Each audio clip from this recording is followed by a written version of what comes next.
work with him a little bit? No. I watched her work. She'd have you singing songs and stuff to get your voice ready. Told I couldn't do it. It sounds like you got that old soul in you, that tenor, that gospel. That soul music. And I was in the blues, ain't it? You singing them blues. Coach, just talk about your first experience being at SWAC Media Day. Okay, got here on yesterday. Just really excited for the players to come down and have a chance to interact with all the other players that are here from the SWAC. And for myself, having a chance to interact with all the coaches. There are a large number of coaches that I already knew, but some of the coaches, this is my first time meeting them in person, so just really excited about that, just the brotherhood that we have here in the SWAC. I saw you chatting with Eddie over here. What was that conversation like? Was it all friendly, or are we talking game on? Oh man, Eddie and I have known each other about 25 years, a long time. Actually played against him a few times in pro ball, so he's one of those guys.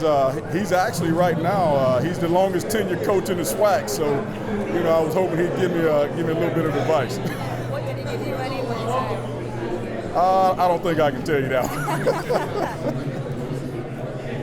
What has been the overall buying into the chase? I know that's something you preached about when you started the chase, that mentality. How has that buy-in been on campus during spring?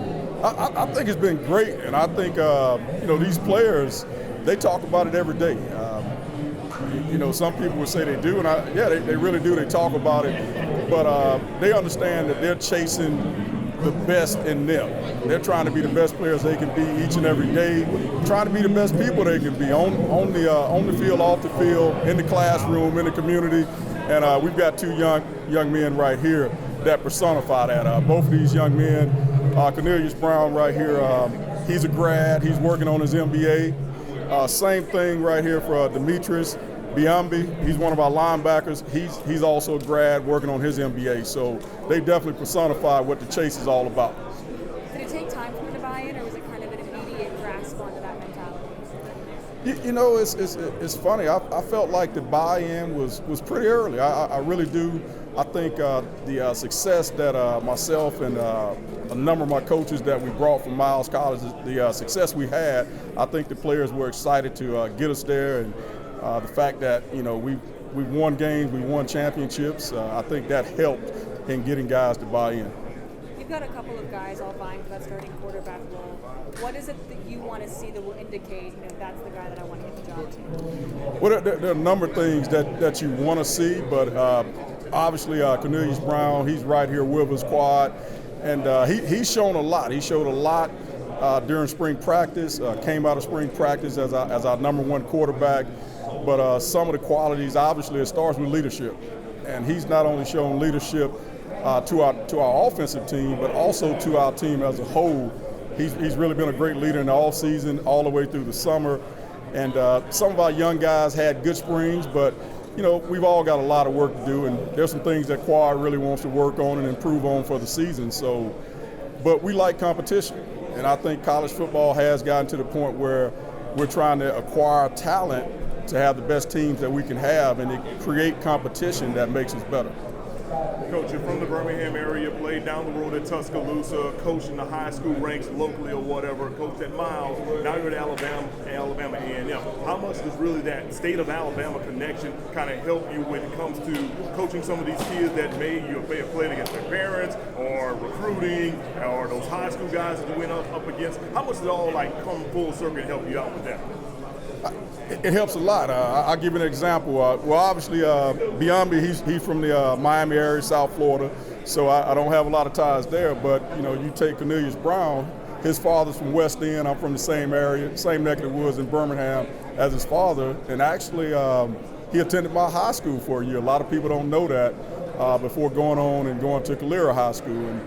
And just to give you another note, I was actually coaching at Georgia State, and I was recruiting Quad's high school, and I actually took his film back, and a couple years later they ended up signing him. So, relationships are big.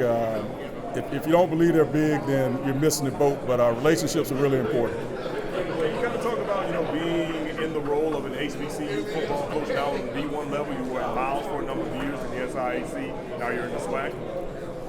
Well, it's been good. Every part of that journey has really been a part of where I am now, and not just myself. There's some coaches that have been on that journey with me, and so it's been a really good journey. And we're glad to be in the SWAC because I feel like the SWAC is the best conference in FCS football. I really do. When you look top to bottom, I think that our teams can play with anybody in the country. In a number of months, of course, you'll be going up head-to-head against Coach Robinson. He's got a winning streak right now, but we asked you a few months ago, you were like, Birmingham is your city. So clearly you know about the Magic City Classic. I know it's a few games away, but how do you feel about taking part in that as a coach now? Well, excited as a coach, but like I said, before I went to college, I pretty much went to every classic that I can remember, probably from a very young age. So I know the importance of it. I know how big a game it is. I know the excitement that the fans have for it. So, you don't have to worry about myself or my coaches or our players, not coming out and doing the best they can do in that ball game.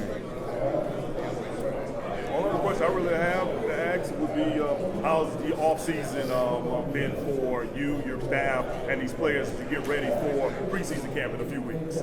Well, we feel like the offseason's been really good. The players have been working really hard, not just out on the field, but in the weight room they've been working hard.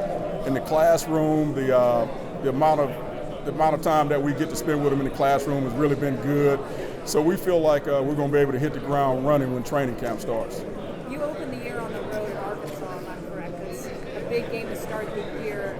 How can that benefit you down the stretch, starting off some tough opponent like that? Well, we will definitely find out what we have as a team. Each and every position group, offensively, defensively, special teams, that ball game, going up against an SEC school for their home opener, they're going to be jacked up. They're going to have a big crowd. So we're going to find out a lot about our team coming out the gate.